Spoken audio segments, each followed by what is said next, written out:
Naam, karibu tena kwenye Mbavu TV tukikuletea ripoti zenye ukweli na uhakika ndani yake, ikiwa ni leo siku ya Jumatano tariki 25 mwezi wa pili 2026.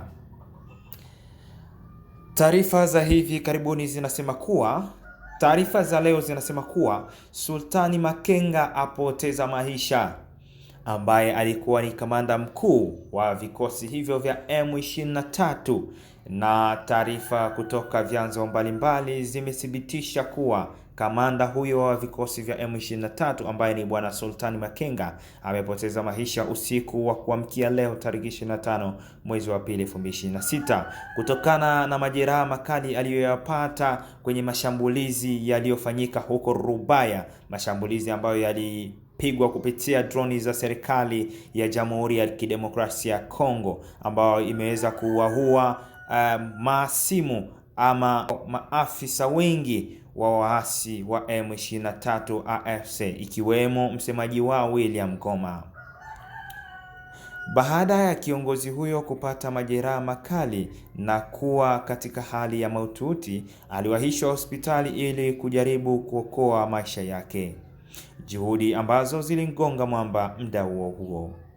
Hata hivyo, bado kunashuhudiwa ukimya mkubwa ndani ya kundi hilo la waasi wa M23 kutokana na pigo kubwa walilolipata kwenye mashambulizi ya hivi karibuni ambayo yameweza kusababishwa na vikosi vya serikali ya Kongo.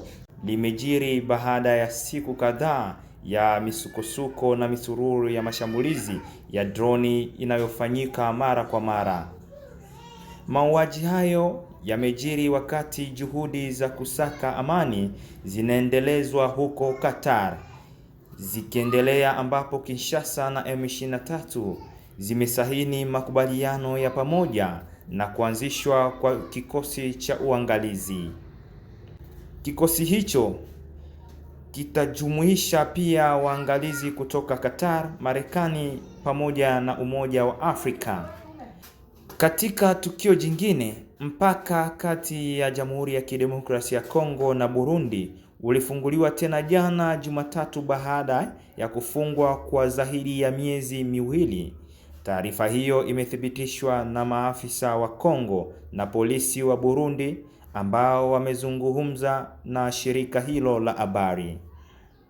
Vyanzo vyote hivyo vilisema mpaka wa Kavimvira ambao unatumiwa zaidi ya shughuli za kibiashara na mambo ya kibinadamu, ambao ulifungwa mwezi Desemba kufuatia operesheni ya kundi la waasi wa M23 wanaoungwa mkono na taifa la Rwanda.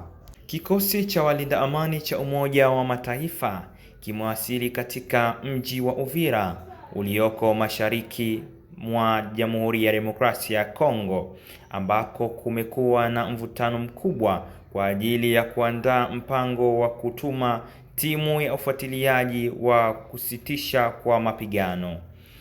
Hayo ni kwa mujibu wa vikosi vya Umoja wa Mataifa. Kwa miongo mitatu, mashariki mwa DRC imeharibiwa na migogoro na inakabiliwa na ongezeko jipya la vurugu kufuatilia kurejea kwa kundi la waasi wa M23 tangu mwaka 2021, kundi ambalo linadaiwa kuungwa mkono na taifa la Rwanda. M23 iliteka maeneo makubwa ya mashariki ya Jamhuri ya Demokrasia ya Kongo na mnamo Desemba ilianzisha mashambulizi dhidi ya Uvira, mji wa kimkakati katika jimbo la Kivu Kusini lililoko karibu na mpaka wa Burundi. Shambulio hilo lilikosolewa na Marekani, ambayo imekuwa mpatanishi wa makubaliano dhaifu ya amani kati ya DRC na Rwanda. Utulivu kidogo umerejea katika eneo la Rubaya, huku ikishuhudiwa hofu kubwa ambayo imejaa ndani ya watu bado. Katika harakati za kukimbia, familia nyingi zimetengana. Angalau watoto 5 wameweza kupatikana bila ya wazazi wao kuweza kujulikana mahali walipo, kulingana na vyanzo vya ndani vimesema kuwa. Kwa mujibu wa shirika la kirahia la Rubaya, Kwa sasa kuna utulivu wa muda mfupi, lakini hofu imejaa kila mahali.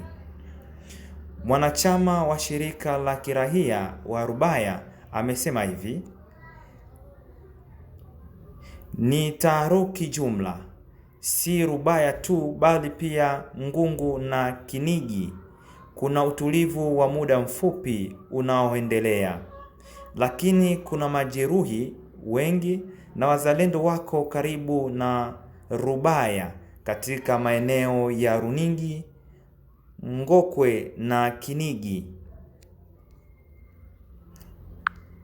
Eleweni kwamba kila mahali kuna hofu. Tangu asubuhi kuna uhamiaji mkubwa wa watu.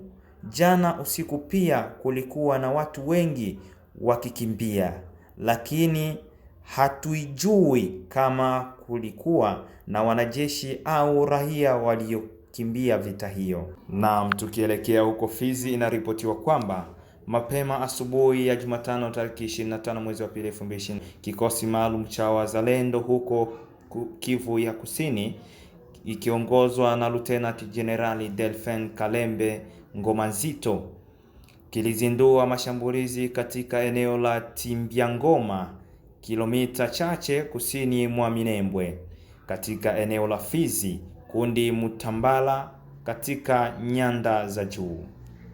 Kikosi maalum cha wazalendo kinachokabiliwa na magaidi wa kikosi cha AFC M23, RDF Twirwaneho Red Tabara, FN na Zabambema